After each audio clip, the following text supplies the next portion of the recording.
자, 여러분 안녕하십니까? 자, 부동산학개론을 담당한 고형곤입니다. 이 시간에는 첫 시간이기 때문에 그 교재 소개도 먼저 하고, 그리고 부동산학이 어떻게 구성되어 있는가, 그리고 부동산학이 어떤 학문인가 하는 것도 확인하고, 그리고 이제 앞으로 공부하시는 요령들 몇 가지 설명을 드리고 본론 들어가서 공부하시겠습니다. 자, 그럼 먼저 부동산학이 이제 어떻게 뭘로 구성되어 있는가 하는 것이 중요한데, 여러분들 그 시험 과목을 보면 대부분 다 법 과목이죠. 민법, 부동산 공법, 뭐 부동산 세법, 공시법 막 이러는데, 중개업도 마찬가지고요. 근데 이 과목은 부동산 학입니다.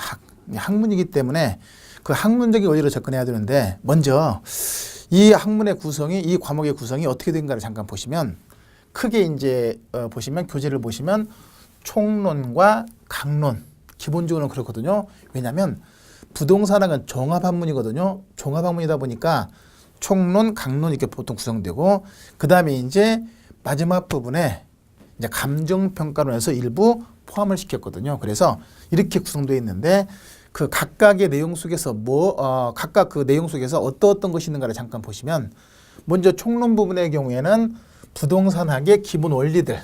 이건 뭐냐면 이제 부동산학이 어떤 학문인가, 부동산학의 성격, 연구 분야, 연구 대상 이런 거. 그리고 이제 기본적인 그 토지 용어들, 건물 용어들, 그리고 부동산학의 여러 가지 기본적인 흐름들. 그리고 이제 가장 중요한 것이 바로 부동산의 특성과 속성, 특히 파생 원리. 이것이 이제 기본 원리로서 구성되어 있고, 그 다음에 이제 부동산 활동과 부동산 현상으로 구성되어 있는데, 이건 뭐냐면 이제 자, 부동산학은 좀 이따 설명드리겠지만은 자연과학이 아닌 사유과학이거든요. 하다 보니까 부동산과 인간과의 관계를 연구하는 것인데, 거기에서 이제 그 대표적인 것이 바로 부동산 활동과 부동산 현상에서, 전반적인 내용은 다 부동산 활동 현상이지만 이제 기본적으로 활동과 현상이 어떤 것이 어떤 의미가 있는가 하는 기본적인 원리가 설명되는 것이거든요. 그래서 총론 부분에서는 이 두 가지 구성되는데, 보통 이제 출제 비중은 3문항 정도가 통상은 출제된다고 보시면 돼요. 그 다음에 이제 본론으로 들어가서 이제 강론 분야가 들어가는데, 여기에 이제 그 구성을 보면 경제론, 부동산 시장론, 정책론, 투자론, 금융론, 개발 또는 관리론 그러는데, 이 각각의 내용들이 대부분 다 5문항 내외에서 왔다 갔다 하거든요. 그래서 경제론은 보통 5문항 내외, 그리고 시장론도 5문항 내외. 특히 시장론의 경우는 이제 입지 및 공간 구조가 같이 포함되어 있고, 그 다음에 이제 정책론, 이것도 5문항 내외. 항상 5문항은 아니고 4문항에서 5문항 정도. 또 투자론의 경우는 5문항 내외인데, 보통 5문항보다 더 많게 6문항, 많으면 7문항도 출제되는 경향이 있을 수 있고, 그리고 금융론도 한 5문항 정도가 출제되는 것이고, 개발 관리, 이 속에는 마케팅도 있죠. 그래서 이 부분도 한 5문항 내외로 출제되거든요. 그래서 이렇게 해서 5문항 내외로 해서 좀 많기도 하고 적기도 하는데, 기본 기준은 이렇게 보시면 되겠고, 감정평가의 경우는 이제 감정평가 기초이론들, 특히 이제 가격이론 중심으로 해서 기초이론, 그리고 이제 평가 방법과 적용해서 전체 중에서 한 15% 내외, 그래서 보통 7문항, 7문항 정도가, 6문항에서 7문항 정도가 출제된다고 보시면 되거든요. 해서 구성이 이렇게 되어 있는데, 내용을 보니까 어때요? 어느 한쪽에 치우치지 않고 골고루 분산되어 있거든요. 그렇기 때문에 어느 한쪽에 치우쳐서 공부하는 것보다는 기본 원리를 바탕으로 골고루 공부하시는 것이 굉장히 중요하다고 생각되는데, 특히 이제 그 강론 부분에서 중요한 것을 보면, 부동산 경제론의 경우에는 이제 가장 기초가 수요 공급이론, 그렇죠? 그리고 이제 그에 따른 여러 가지 계산 원리들. 근데 여러분들이 이 부분에서 좀 어렵게 생각하시는 경우가 뭐냐면 그래프 분석. 이 그래프의 원리를 정확하게 이해하는 것이 중요한데, 해서 그런 것이 또 제법 중요한 내용들이 되겠고, 부동산 시장에 이제 일반재와 다른 여러 가지 부동산 시장의 특성들, 그죠? 그리고 시장의 여러 가지 흐름들, 시장의 순환 과정, 그다음에 부동산 경기 흐름들, 그리고 이제 입지론이나 공간 구조, 도시 구조죠. 에서 이런 것들로 해서 이제 5문항이 구성되어 있다고 보시면 되고, 부동산 정책의 경우에는 이제 문제와 정책 구분되되, 특히 정책의 경우에는 특히 토지 정책과 주택 정책, 그리고 거기에서 조세 정책까지 연결되어 있거든요. 해서 그런 부분들로 해서 한 5문항 내외가 출제되는 것이고, 이제 문제는 투자와 금융이죠. 투자와 금융은 5문항으로 기준을 잡았는데 보통 5문항 이상 출제되는 것이 통상 일반적이거든요. 그래서 보통 이제 투자와 금융은 여러분들이 많이 어려워하시는데, 왜 어려워하시냐면은 계산 원리가 있어요. 계산 원리.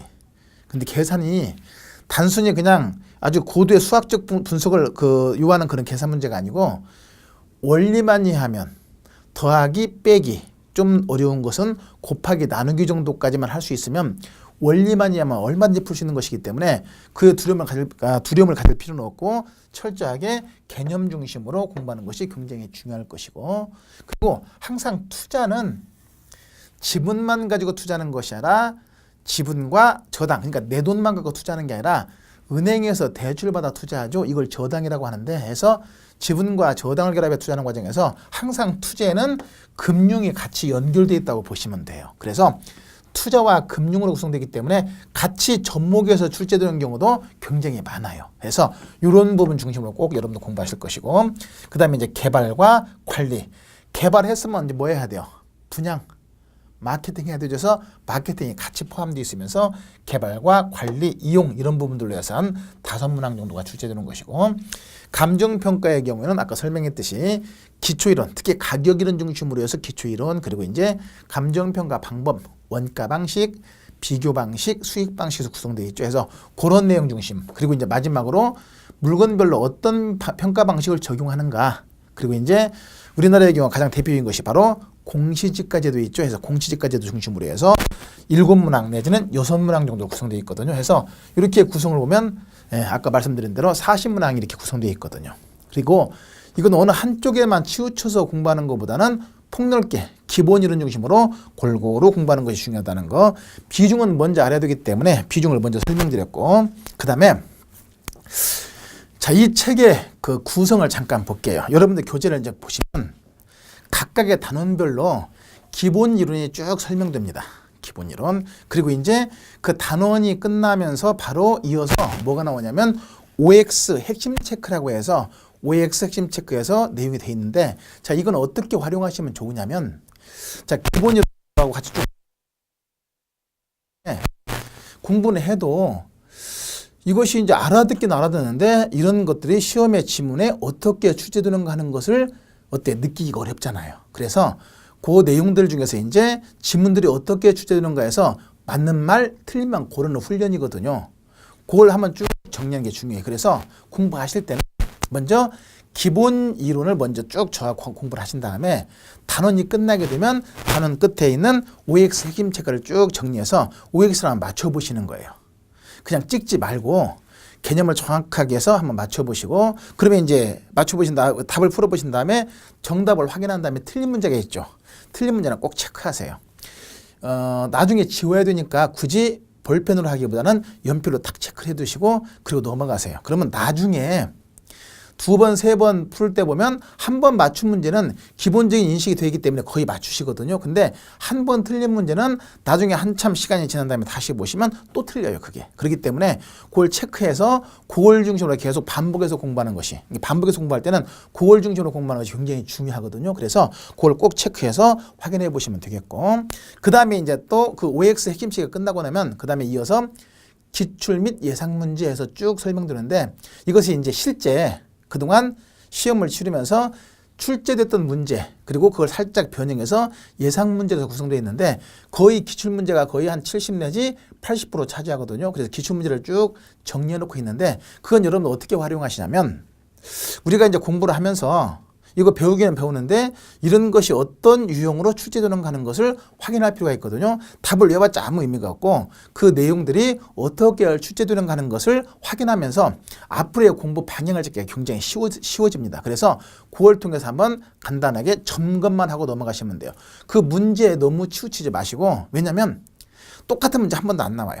다 다 나중에 보면 내용은 똑같다고 하더라도 표현이 다 바뀌고 지문이 다 바뀌기 때문에 단순히 암기해서는 아무 의미가 없어요. 그래서 철저하게 그냥 개념만, 그리고 이것이 어떻게 틀리고 어떤 의미로서 맞는 것인가 하는 것을 확인만 하고 넘어가시면 돼요. 암기해봤자 아무 의미 없는 거 아시죠? 왜냐하면 암기는 해봤자 조금 지나면 다시 다 백지처럼 하얘져요. 그러니까 암기보다는 그냥 확인하는 정도로 넘어가시면 되거든요. 그렇게 해서 이제 이론 한번 확인하고 수업을 통해서, 그리고 핵심 체크는 본인 스스로 한번 해보시는 거예요. 그래서 틀린 거 한번 꼭 체크해 두시고, 그 다음에 이제 기출 및 예상 문제는 한번 쭉 실제 흐름을 파악하는 차원에서 한 번씩 점검해 보시면 되거든요.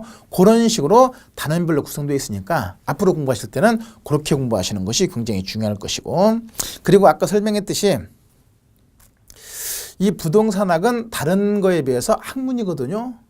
학문인데, 그러다 보니까 이제 단순한 법 조문보다는 원리를 정확하게 이해하는 것이 굉장히 중요해요. 그리고 40문항에 출제되는데 40문항 중에서 단편적인 지식, 그러니까 단순히 암기를 통해서 풀 수 있는 문제는 거의 10문제도 안 돼요. 4분의 1도 안 된다는 얘기지. 그죠? 4분의 1 정도밖에 안 되고 그 이하로 될 수 있고, 그리고 나머지는 전부 다 그 책 속에 있는 내용을 그대로 출제하는 것이 아니라 그걸 갖다가 정확하게 개념을 이해하고 이것을 현실 생활에 적용해서 이것을 응용해서 푸는 문제가 대부분 출제돼요. 그렇기 때문에 철저하게 개념과 원리를 정확하게 이해하는 것이 굉장히 중요해요.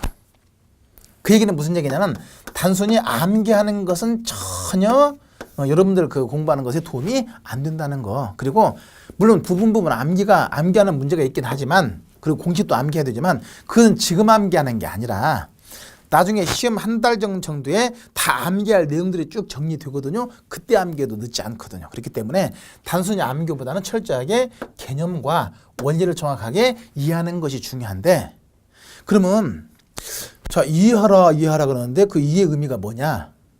그것은 뭐냐면 제가 수업을 통해서 쭉 강의를 통해 설명드리면 그 설명드린 내용이 무슨 말인가 하는 것을 알아들었으면 이해된 거예요. 그게 막 아주 세부적인 내용보다는 그 의미만 정확하게 알아들었으면 되는 거예요. 근데 이제 문제는 뭐냐면 설명 드릴 때는 알아들어요. 근데 놀랍게도 조금 쉬는 시간 1시간만 딱 지나고 나면 그동안 설명했던 것이 머릿속에서 또 하얘져요. 그 얘기는 다 잊어먹는다는 얘기죠. 그러면서 놀랍게 잊어먹는데, 그런 경우는 이제 어떻게 이걸 해결할 수밖에 없냐면 이걸 갖다가 지속적으로 반복하는 것이 굉장히 중요해요. 반복. 그래서 이 강의를 한 번 듣는 걸로 끝나는 것이 아니라 2번, 3번. 첫 번째 들을 때 감각하고 두 번째 들을 때 감각이 전혀 달라요. 두 번째 들을 때 훨씬 더 이해도 빠르고 그 다음에 속도도 빨라집니다. 그렇게 해서 철저하게 반복해서 공부하는 것이 굉장히 중요하다. 반복하다 보면 반복만이 살 길이거든요. 반복하다 보면 처음에 설명할 때는 조금 이해가 안 됐던 것을 두 번째 설명을 들을 때는 훨씬 더 이해가 빠른 경우도 굉장히 많아요. 그래서 그 과정을 보통 2번, 3번을 계속 반복해서 공부하는 것이 굉장히 중요해요. 반복. 그래서 반복해서 자꾸 듣고 알아들으면 되는 거예요. 그리고 그러면 2번, 3번 반복해 들었는데 나중에 그럼 다 이것이 머릿속에 남아있냐? 그렇지는 않단 말이에요. 또. 근데 그것이 이제 다시 또 처음부터 다시 또 반복해서 한 번씩 더 보시는 거예요. 이건 지속적인 반복이 가장 중요하거든요. 그래야 나중에 이것을 응용해서 대부분 개념 원리를 먼저 이해해서 이걸 현실 생활에 응용해서 출제가 대부분 되는데 응용하는 것들을 정확하게 접근할 수 있거든요. 그렇기 때문에 철저하게 반복해서 개념을 파악하고, 그리고 반복해서 하는 과정에서 아까 그 단원별로 문제가 있으면 한 번씩 점검하면서 이런 내용들이 이런 유형으로 출제되는구나 하는 것을 보게 되면 내가 앞으로는 공부를 단순히 암기보다는 정확하게 이해하고 들어가는 것이 굉장히 중요했구나 하는 것을 이해할 수 있거든요. 그래서 그렇게 해서 여러분들이 공부하시는 것이 굉장히 중요합니다. 자, 그러면 이제 보통 이제 다른 그 강의를 보면 기본 이론이 보면 뭐 그 입문, 그러니까 뭐 길잡이 해서 입문 과정 있고, 또 기본 이론, 뭐 기초 이론, 심화 이론, 뭐 아니면 뭐 고급 이론, 초급 이론, 중급 이론, 고급 이론 이렇게 구분되는데, 이것은 학원에서 공부하는 과정에서 그 단원 그 달별로 그 과정을 하다 보니까 맞춘 것뿐이지 초급이 됐건 중급이 됐건 고급이 됐건 실질적으로는 거의 차이가 없어요. 초급에 없던 걸 중급에 다시 하는 것뿐이고 또 빠졌던 거 다시 보완하는 것뿐이지 그 세 번의 반복은 크게 의미가 없거든요. 그렇기 때문에 이번 과정에서는 어떻게 하냐면 초급, 중급, 고급을 같이 포함해서 공부하신다고 보시면 돼요. 그래서 그 하나하나 그래서 응용되는 내용까지 같이 설명드릴 거거든요. 천천히 하면서. 그래서 그것을 한 번에 설명드리기 때문에 초급, 중급, 고급 이것은 의미가 없고 철저하게 지금 이 이론들을 갖다가 계속 반복해서 공부하는 것이 굉장히 중요하다. 그리고 이게 반복해서 하다 보면 이제 좀 지루하더라도 원리를 정확하게 이해해야 되기 때문에 그 반복해서 하다 보면 이제 원리가 정확하게 이해되고 그리고 문제의 적응이 굉장히 빨라지시거든요. 그래서 그렇게 여러분들이 공부하는 것이 굉장히 중요해요. 철저하게 암기보다는 그렇죠. 개념과 원리를 정확하게 알아듣고 이해하는 거. 그리고 또 하나는 반복해서 공부하는 거. 이게 중요하고 그 다음에 이제 여러분들이 부동산을 공부하는 과정에서 가장 어려워하시는 분이 이제 부분이 바로 계산 문제예요. 계산 문제. 계산 문제 아주 두려움을 많이 갖고 있거든요. 하여튼 희한하게 계산만 나오면 똑같은 말인데도 불구하고 예를 들어서 친구한테 100만 원을 꿔주고 나중에 40만 원 돌려받았으면 나머지 추가로 돌려받을 돈은 얼마냐 그러면 금방 계산해요. 60만 원 받잖아. 근데 이걸 갖다가 똑같은 내용을 문제다 딱 적용시켜 놓으면 그냥 하얘져 버려요. 이게 두려움이거든요. 지금 철저하게 그냥 이해만 하시면 돼요. 계산은 처음부터 막 계산 문제를 막 그 계산 문제가 관건이다 그러니까 계산 문제를 막 하려고 그러는데 계산 문제는 단순한 그 더하기 빼기 개념보다는 원리를 갖다가 그대로 현실 속으로 적용해서 그 적응력을 묻는 문제거든요. 그렇기 때문에 초창기 계산 문제는 손 안 대는 게 좋아요. 게 좋고 그냥 알아듣고 넘어가시면 되고 계산 문제 흐름은 적어도 단원별 문제풀이가 끝난 다음에 그러니까 한 8월 이후에나 계산 문제를 접근하는 것이 굉장히 중요한데 아마 이제 저하고 공부하실 때는 아마 9월 이후에는 제가 계산 문제 나올 수 있는 여러 가지 원리들을 갖다가 다 정리해서 아마 드릴 거예요. 그래서 그것만 정확하게 이해하고 풀이과제까지 다 설명드리니까 그것만 정확하게 이해하고 접근하시면 전혀 문제 없이 적응할 수 있으니까. 그리고 계산 문제를 보면 이제 아주 상당한 응용력을 구하는 계산 문제가 있기도 해요. 근데 그거 다 맞춰야 되는 거 아니잖아요. 왜냐면 40문항 중에서 이 40문항이 100점 만점이니까 그러면 40문항 중에서 60점만 맞으면 충분히 합격하거든요. 60점. 그러면 40문항이 60점이면 60%면 몇 점입니까? 64. 24문제만 맞추면 되는 거예요. 그러면 그 얘기는 거꾸로 얘기하면 16문제는 틀려도 상관이 없다는 얘기야. 그죠? 그러니까 그걸 다 거기다 그냥 다 거기다 올인하지 말고 이해가 도저히 안 되는 경우에는 그냥 접어두고 넘어가시면 돼요. 7문제, 8문제가 출제되는데 계산 문제가 7문제 내지 8문제 출제되는데 이 중에서는 아주 간단한 원리만 적용해서 푸는 문제가 2-3문제 내지는 3문제는 나와요. 꼭. 그거 잡으면 되는 거거든요. 나머지 좀 응용되는 것은 시간이 소요될 수 있으니까 응용되는 것은 나중에 좀 더 실력이 쌓아진 다음에 그대로 같이 접근하시면 되고 그 개인차가 다 있는 것이니까 좀 계산 능력이 좀 있는 분들은 그거 다 접근할 수 있고 좀 계산 능력이 좀 떨어지는 분들은 그냥 기본적인 것만 정확하게 이해해도 충분히 풀 수 있으니까 그 정도까지 가도 큰 문제는 없거든요. 그렇게 너무 두려움을 갖지 마시고 그렇게 접근하시면 되고 나는 계산 문제 안 해. 나머지 다 풀을 거야. 그렇게 되면 굉장히 문제가 많이 발생해요. 왜냐하면 계산 문제에 대한 두려움 때문에 다른 것까지 제대로 풀 수 없는 게 실전에서 풀 수 없는 게 굉장히 많아요. 그래서 시험에 실패하는 경우가 많기 때문에 기본적인 계산 흐름은 정확하게 이해를 해야 되는데 그건 이제 나중에 9월달 이후에 제가 정리해드리면 그것만 갖고도 충분히 적응할 수 있으니까 그렇게 여러분들이 접근하고 공부하시면 됩니다. 자, 그렇게 이제 보시면 되겠고 자, 그럼 먼저 첫 시간이니까 여러분들 교재 16페이지 보시면 부동산학의 기초 이론에서 먼저 이제 부동산학이 어떤 학문인가, 부동산학의 정의, 그리고 부동산학의 성격, 접근 방법, 연구 분야, 연구 대상 이렇게 쭉 정리되는데 자, 그걸 지금부터 하나하나 확인해 볼게요.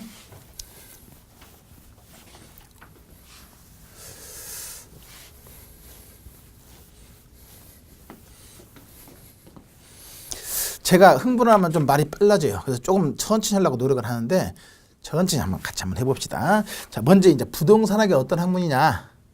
자, 이것은 만약에 출제되면 그냥 개념을 묻는 문제가 간단히 출제되기 때문에 원리만 정확하게 이해하시면 되는데, 자, 그러면 이제 부동산학은 뭘 공부하는 것이냐. 그러면 보통 자, 부동산학은 뭘 공부하는 것이냐. 그러면 그냥 부동산을 공부하는 것이지. 맞아요. 근데 이게 조금 더 다를 수 있는 것이 뭐냐면, 자, 부동산 하면 대표적인 것이 뭡니까?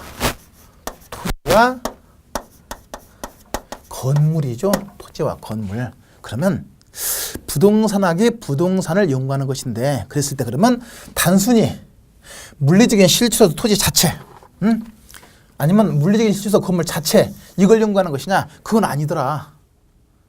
물리적인 실체로서 토지 자체 연구하는 것은 뭐 토양학, 토지학, 지질학 이런 것이거든요. 건물 자체 연구하는 것은 뭐 건축공학, 아니면 건물 구조학 이런 것이거든요. 근데 부동산학은 단순히 사물로서 토지 자체, 건물 자체 이걸 연구하는 것이 아니라, 부동산학은 부동산과 인간과의 관계 또는 부동산과 인간과의 상호작용, 이걸 연구하는 것이다. 그런 의미에서 부동산학은 자연과학이 아닌 사회과학의 범주에 속한다 그래요. 그래서 부동산학의 체계는 바로 사유과학이에요. 그래서 부동산과 인간과의 상호작용을 연구하는 것인데, 그러면 일반적인 사유과학은 어디서 출발하냐? 여러 가지 사유 문제가 발생했을 때 그 문제를 해결하는 방법과 원리를 연구하는 과정에서 이 사유과학이 출발하거든요. 그러면 부동산학도 사유과학이니까 여러 가지 사유 문제에 출발하겠네. 그럼 부동산에서 관심 가는 사유 문제는 뭐냐면 바로 부동산 문제. 그죠? 그래서 여러 가지 사유 문제 중에서 부동산 문제가 발생했을 때 그 문제를 해결하는 방법과 원리를 연구하는 과정에서 부동산학이 출발했다 이렇게 보시면 돼요. 그래서 부동산학의 기본적인 출발점은 바로 부동산 문제 그래요. 부동산 문제에서 부동산학이 출발한다. 자, 그러면 부동산 문제 그러면 통상 이제 어떻게 구분되냐면, 크게 보면 토지 문제와 주택 문제 그래. 보통 건물 문제 이렇게 나오고, 그냥 문제 인식은 보통 부동산학에서는 토지 문제 또는 주택 문제 이렇게 구분돼요. 자, 그러면 토지 문제 하면 대표적인 것이 뭐가 있을까요? 토지 문제 그러면 뭐 집가구 문제, 그에 따른 투기 문제, 뭐 난개발 문제 등등 많겠죠. 또 여러 가지 규제 문제도 있을 수 있고, 주택 문제 그러면 또 양쪽 문제는 주택의 부족 문제, 집중은 낮은 주거수 문제, 이런 것이 되겠죠. 큰 틀로 보면. 세부적으로 보면 그 안에 또 뭐가 있을까요? 예를 들어서 요즘에 이제 어때요? 주택시장이 조금 침체되면서 미분양이 쌓이고 있잖아요. 미분양 문제들. 그러면 경기가 침체되면 일반 경기에 영향을 미칠 수 있거든요. 이런 것들이 다 토지 문제, 주택 문제들이에요. 그죠? 그러면 이런 여러 가지 문제들은 어떻게 나타나냐? 부동산과 인간과의 관계가 바람직하게 잘 이루어지면은 이런 문제가 발생하지를 않을 텐데, 이 부동산과 인간과의 관계가 바람직하지 못하게 이루어지다 보니까 이런 문제가 발생하더라. 그래서 그 문제 발생 원인을 어디서 찾냐면, 바람직하지 못한 부동산 활동으로 인해서 여러 가지 문제가 발생하더라. 그렇죠? 그러면 이런 바람직하지 못한 부동산 활동으로 해서 이런 문제가 발생하다 보니까 아주 이거 불편하거든요. 따라서 이것을 해결해야 되겠다는 해결 의지는 확립을 해요. 근데 문제는 의지만 갖고 해결할 수 있는 건 아니잖아요. 해결할 수 있는 방법과 원리를 찾아야 되는데, 그 방법과 원리를 뭐를 통해서 얻냐? 즉 부동산학의 연구 결과를 통해서 이걸 해결할 수 있는 방법과 원리를 찾게 되고, 그 부동산학의 연구 결과에 도움을 받아서 부동산 문제를 해결한다 그래요.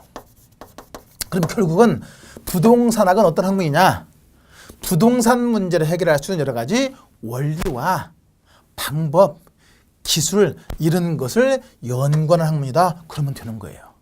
근데 이걸 좀 더 이제 달리 한번 표현해 보면, 자, 부동산 문제 해결된다 그랬는데 어떤 문제든지 그 문제를 해결하는 가장 좋은 방법은 그 문제가 발생한 원인을 제거하면 돼요. 그러면 그 부동산 문제가 발생한 원인이 뭡니까? 여기 보니까 바람직하지 못한 부동산 활동에서 이런 문제가 발생했더라. 그러면 그 원인을 제거하는 그 측면에서 본다면 그 부동산 활동을 갖다가 바람직하게 잘 바꿔주면 자연스럽게 원인이 제거되면서 부동산 문제가 해결될 수가 있다 이렇게 볼 수 있겠죠. 그래서 부동산 문제를 해결한다는 것은 곧 바람직한 부동산 활동으로 바꿔주는 것이고 이걸 간단하게 표현하면 부동산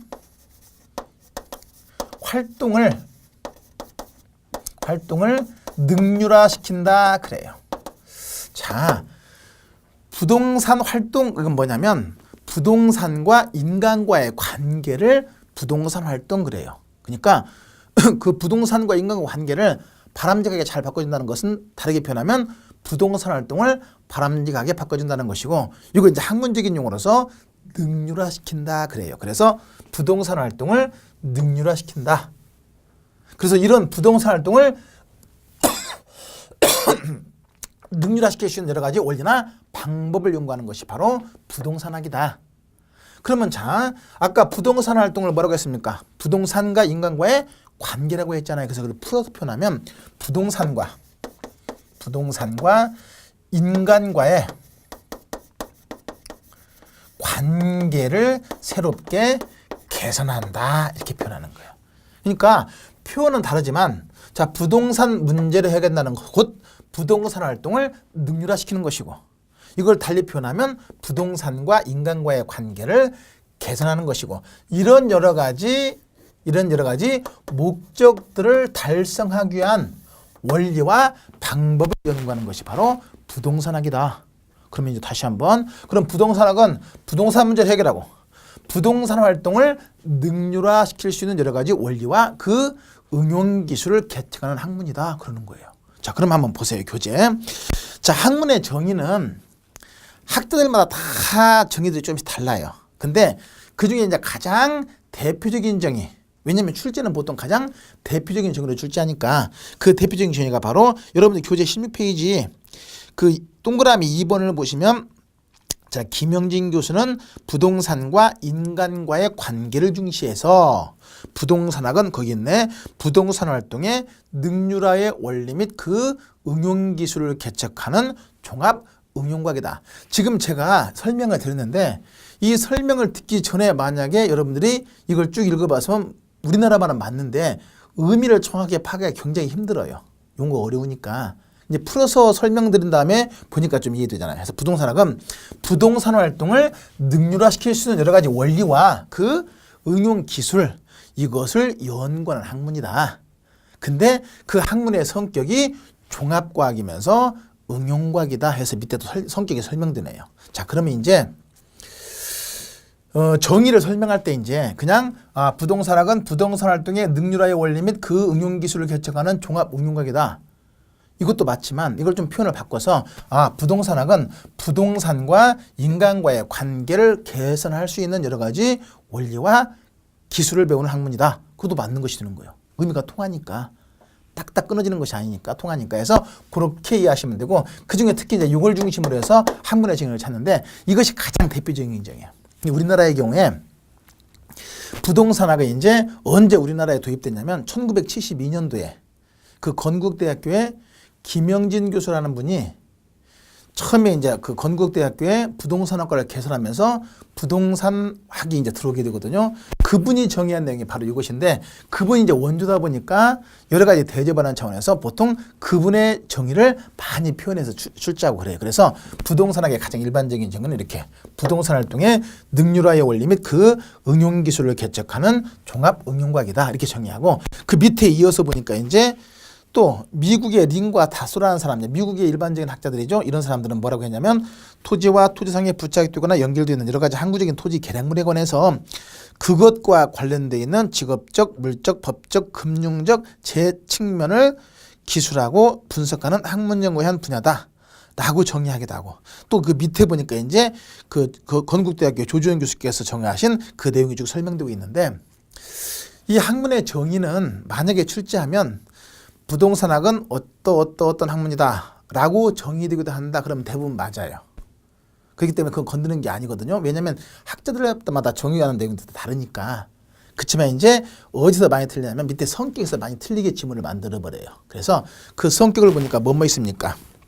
뭐뭐 있습니까? 옆에 보니까 응용과학이면서 경험과학이면서 종합과학이면서 또 규범과학이면서 사유과학이다 해서 그 성격이 여기 사유과학뿐만 아니라 그 속에 또 뭐가 있습니까?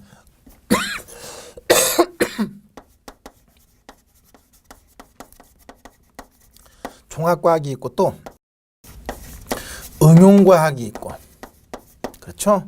또 뭐 있습니까? 그리고 규범과학 그렇죠? 그 다음에 또 하나 마지막으로 또 뭐가 있습니까? 그 다음에 이제 경험과학 그렇죠?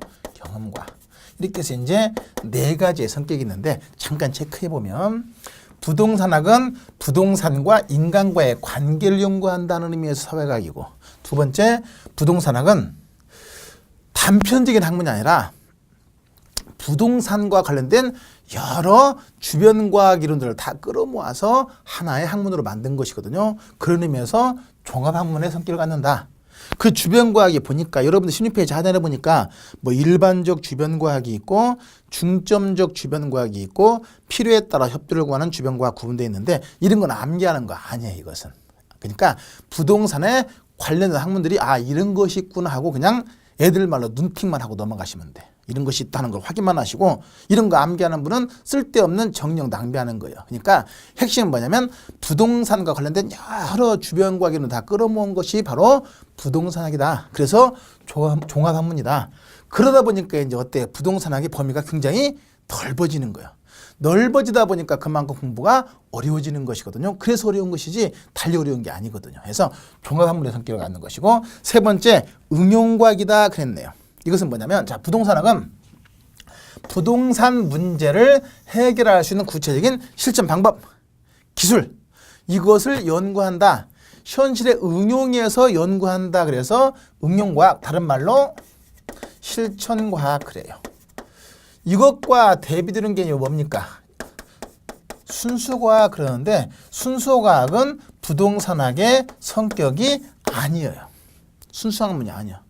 순수과학은 물리나 이런 수학 이런 거잖아요. 근데 이런 것이 아니라 그냥 현실에 실제 부동산 문제 해결할 수 있는 구체적인 실천 방법, 기술 이걸 연구한다. 그래서 응용과학 내지는 실천과학이고 그다음에 규범과학은 어느 것이 바람직하지 못한 것이고 어느 것이 새롭게 개선된 것인가 하는 옳고 그름의 가치 판단을 제공한다 하는 의미에서 규범과학의 성격이 있는 것이고 그리고 마지막으로 경험과학이다. 자, 경험과학이라는 건 뭡니까? 어떤 그 추상적인 학문이 아니라 실제 경험했던 거. 그죠? 실제 경험했던 토지 문제, 주택 문제, 기타 부동산 문제 이런 실제 경험했던 현실의 문제를 연구한다는 의미에서 경험과학의 성격이 있더라. 그래서 이제 틀리기 쉬운 지문들이 뭐냐면 사회과학 대신에 뭘 써놔요? 자연과학 내지는 뭐 인문과학 이런 거. 이것이 아니야. 또 종합과학이야 대표적인 거, 그 대비되는 것이 뭡니까? 분과학문이다 이렇게 표현하는데 이것도 아니에요. 그래서 정의는 출제하기 기본적인 내용들은 거의 틀림이 없어요. 근데 대부분 뭐냐면 마지막에서 이런 것들을 넣어놓고 살짝 틀리게 만드는 경우가 굉장히 많아요. 그래서 특히 자연과학 아니고 인문과학 아니고 분과학문이 아닌 종합과학이고 그다음에 순수과학이 아닌 응용과학이 된다. 그렇죠? 그러면서 실천과학이 된다 해서 이런 것들을 살짝 바꿔서 이렇게 지문을 만들어 틀리게 하는 경우가 굉장히 많기 때문에 그걸 정확하게 파악해서 정리해 두는 것이 중요해요. 출제 포인트는 그거예요. 그래서 그렇게 해서 정리해 두시면 되겠고 그 다음에 이제 부동산학의 접근 방법에서 분산식 접근 넘어가서 보니까 18페이지 중점식 접근, 종합식 접근 그 다음에 이제 법 제도적 접근, 행태과학적 접근, 의사결정 접근 구분되어 있는데 자 이것은 교육학이 됐건 행정학이 됐건 일반적인 그 사회과학과 연결되어 있는 것들이 대부분 이런 여러 가지 접근 방법들이 있는데 그럼 여기서 뭐냐면 그럼 부동산의 가장 주된 접근법이 뭐냐 하는 것에 대해서는 학자들마다 이론이 좀 달라요. 그럼 이론이 다르다는 것은 견해차가 있기 때문에 만약에 출제하면 어때요? 서로 문제가 발생할 수 있다는 얘기거든요. 그렇기 때문에 이건 출제 가능성은 높지는 않아요. 근데 다만 그 종합학문이다 보니까 분산식이나 아니면 특정 측면의 중점을 두는 중점식이 아닌 종합식 접근을 최근에는 많이 쓰는 것이고 기본 전통 이론에서는. 근데 최근의 흐름에서는 이제 여러 가지 타당성 분석을 통한 의사결정이 중시되기 때문에 최근에는 의사결정 접근 방법으로 그대로 옮겨가는 경향이 있다. 그 정도만 이해하시면 돼요. 그래서 나머지 것들은 크게 중요한 의미 없고 종합식 접근이 어떤 것인가 하는 거 확인하시면 되겠고 그 다음에 마지막에 있는 의사결정 접근 방법 그 의미만 간단하게 체크하고 넘어가시면 돼요. 그래서 만약에 지문에서 최근에 부동산학의 접근의 흐름은 의사결정 접근 방법의 흐름으로 변천되고 있다. 그럼 그것이 맞는 거예요. 그 정도의 의미만 확인하시면 되고 세부적인 것은 크게 의미가 없어요. 출제에서는 의미가 없으니까 참고만 해두시면 되겠고 그 다음에 이제 자 지금까지 이제 부동산학의 정의에 대해 설명했고 그 다음에 이제 부동산학의 연구 분야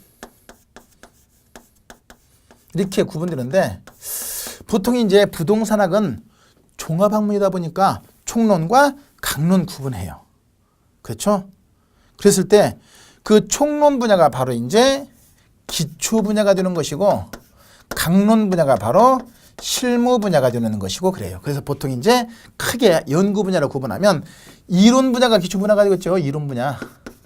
그리고 이제 실무 활동 분야가 바로 실무 분야가 되는 것이고 그래서 크게 기초 분야와 실무 분야 구분되고 실무 분야 속에 다시 결정 분야와 그 다음에 결정 지원 분야 이렇게 해서 이제 크게 구분하면 기초 분야와 실무 분야 구분하고 이걸 세분하면 다시 결정 분야와 결정 지원 분야 그리고 기초 분야에서 크게 세 가지 틀로 나누는 경우도 있고 그래요. 자, 그랬을 때 이제 먼저 이건 다 암기하지 마시고 먼저 말 그대로 이런 분야 뭐 부동산의 법, 뭐 부동산의 개념, 부동산의 특성, 뭐 시장 이론들, 경제 이론들 이거 전부 다 뭐가 될 것이고 기초 분야가 될 것이고 그리고 이제 구체적인 부동산 활동에 나타나는 것 중에 하나가 이제 결정과 결정 지원 분야 이게 실무 분야인데 특히 결정 분야는 이제 어떻게 구분하시면 좋으냐면 타당성 분석을 통한 의사결정 그 대표적인 것이 뭡니까? 투자 개발, 금융.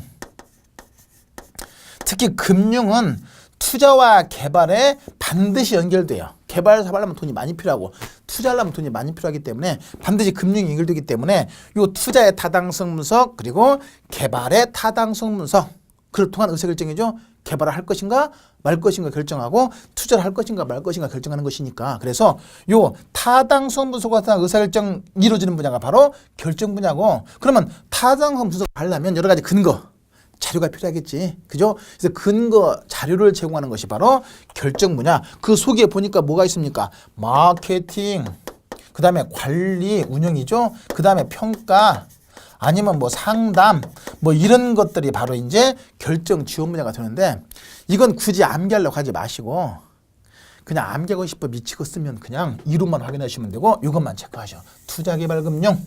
그리고 요거 이외에 나머지 활동은 전부 다 결정 지원 분야다. 이렇게 정리하시면 되거든요. 그리고 이제 마지막으로 이제 하나 또 추가로 설명드릴 것이 뭐냐면 20페이지 보시면 부동산학의 연구 대상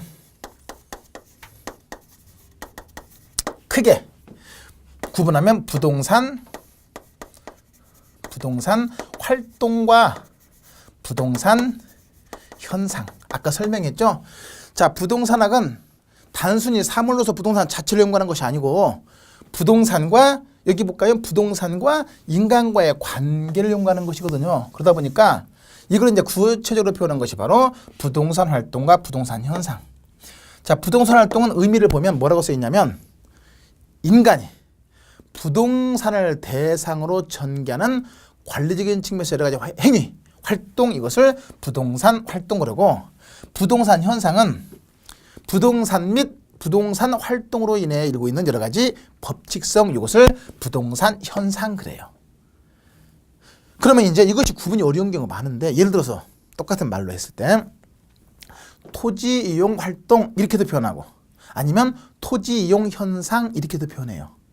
똑같은 토지 이용인데 어떤 때는 활동이고 어떤 때는 현상이냐?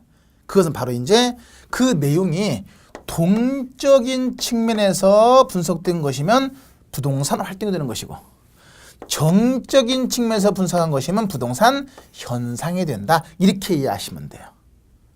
그러니까 부동산은 단순히 사물로서 부동산 자체를 연구하는 것이 아니고 부동산과 인간과의 관계를 연구하는 것인데 그래서 이제 이걸 구체화시킨 것이 바로 부동산 활동과 부동산 현상인데 그 내용이 동적인 측면에서 분석된 것이면 부동산 활동, 정적인 측면에서 분석된 것이면 부동산 현상 이렇게 이해하시면 된다 하는 거거든요. 그거.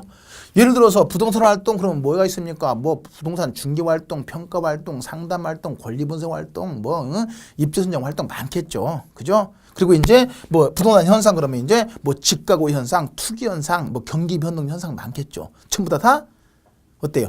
부동산 자체 어떤 뭡니까? 그 물리적인 측면에서 부동산 자체가 아니라 부동산과 인간과의 관계 속에 나타난다는 것이 포인트거든요. 그 포인트만 잡아두시면 되고 크게 활동과 현상으로 구분되되 동적 측면에서 분석된 것이 활동이고 정적 측면에서 분석된 것이 현상이다. 활동이 어떤 것이고 현상이 어떤 것이 있느냐 이거 구분하는 거 아니에요. 이것은. 왜?